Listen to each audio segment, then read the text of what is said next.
चुनाव जैसे जैसे नजदीक आता जा रहा है, नेताओं का दल बदल शुरू हो गया है।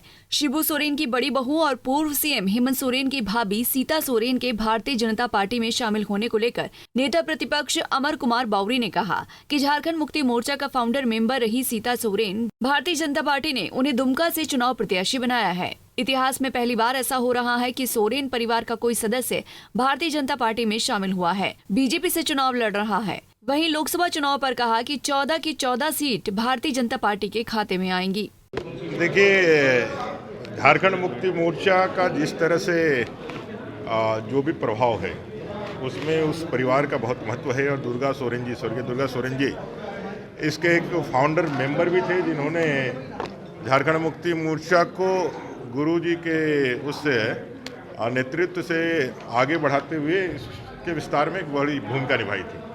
उनका बहुत लोगों में, विशेष करके भारतीय जनता झारखंड मुक्ति मोर्चा के कार्यकर्ताओं में एक्सेप्टेंस भी था। उनकी बड़े बहू और स्वर्गीय दुर्गा सोरेन जी की धर्मपत्नी सीता सोरेन जी ने भारतीय जनता पार्टी का दामन थामा है और भारतीय जनता पार्टी ने दुमका से उनको चुनाव लड़ने का फैसला लिया है और केंद्रीय चुनाव समिति ने उनको प्रत्याशी बनाया है। मुझे लगता है कि एक पहली बार झारखंड मुक्ति मोर्चा और झारखंड के इतिहास में सोरेन परिवार की कोई सदस्य भारतीय जनता पार्टी के टिकट से चुनाव लड़ रही है। निश्चित रूप से परिवर्तन का साल होगा, परिवर्तन झारखंड में भी होगा और 14 सीटें जो जीतने का संकल्प है उसको पूरा करेंगे। ये कहा जा रहा है कि सबसे हॉट सीट दुमका होगा, लड़ाई सबसे जबरदस्त मान रही है बीजेपी, लड़ाई है वहाँ। देखिए, चुनाव तो लड़ाई है, क्योंकि जो भी करें हम लोग, जितना भी माहौल रहे, लेकिन चुनाव जो है जब बैलेट बॉक्स में ईवीएम में हम जाते हैं तो शून्य से ही वो चालू होता है। तो भारतीय जनता पार्टी के हर एक कार्यकर्ता, बूथ से लेकर के पन्ना प्रमुख तक के कार्यकर्ता इस दृष्टिकोण से तैयार रहते हैं और सभी चुनाव को हम लोग चुनौती मार के ही लड़ते हैं, लेकिन जीत सुनिश्चित होती है क्योंकि रणनीति हमारे पास रहती है और मोदी जी का नाम, मोदी जी का काम, मोदी जी का चेहरा, ये हमारे लिए सबसे बड़ी गारंटी है जो जनता को पसंद है। वहीं नेताओं के दल बदल को लेकर उन्होंने कहा कि समुद्र में जिस तरह से ज्वार भाटा आता है तो कुछ चीजें बाहर आती हैं, कुछ चीजें अंदर जाती हैं।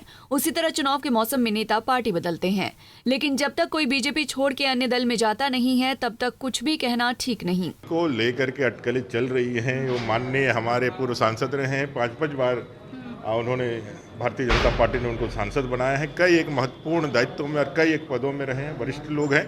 मुझे नहीं लगता है कि इस तरह का कोई निर्णय वो करेंगे। ये अटकलें हैं और अटकलों का पटाक्षेप हो जाएगा। दिल्ली राजधानी है और दिल्ली जाने में किस प्रकार बावरी जी, जिस तरह से जेपी पटेल ने, आपने सीता सोरेन को तोड़ा, उन्होंने जेपी पटेल को तोड़ा, तो ऐसे में नहीं लग रहा कि ये जोड़ तोड़ का खेल अभी? देखिए, अंत में जीत सत्य की होगी, अंत में जीत मोदी जी की होगी और 14 की 14 सीटें गारंटीड भारतीय जनता पार्टी के नेतृत्व में हम लोग जीतेंगे, इस बात की गारंटी है। बाकी जो चीज़ें चल रही हैं वो राजनीति है और राजनीति के तमाम जब चुनाव आते हैं तो राजनीति अपने पूरे उफान पे होती है और जब समुद्र में उफान आता है तो ज्वार भाटे के साथ बहुत चीजें बाहर आती है, पहुंच जाते हैं। बता दें कि हाल ही में झारखंड मुक्ति मोर्चा के संस्थापक शिबू सोरेन की बड़ी बहू सीता सोरेन ने बीजेपी का दामन थाम लिया था। वहीं झारखंड बीजेपी के प्रदेश अध्यक्ष बाबूलाल मरांडी ने सीता सोरेन का बीजेपी में स्वागत किया था। उन्होंने शिबू सोरेन को लिखे अपने त्यागपत्र में लिखा है कि पति दुर्गा उरांव के निधन के बाद से वो उपेक्षा की शिकार हैं। सीता सोरेन ने कहा था कि उन्हें पार्टी और परिवार के सदस्यों से अलग थलग किया गया। इसके साथ ही उन्होंने अपने खिलाफ साजिश रचे जाने की भी बात कही।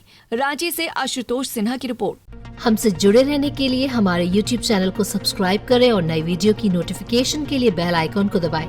अगर आप ये वीडियो Facebook पर देख रहे हैं तो लाइक जरूर करें और ज्यादा से ज्यादा शेयर करें। धन्यवाद।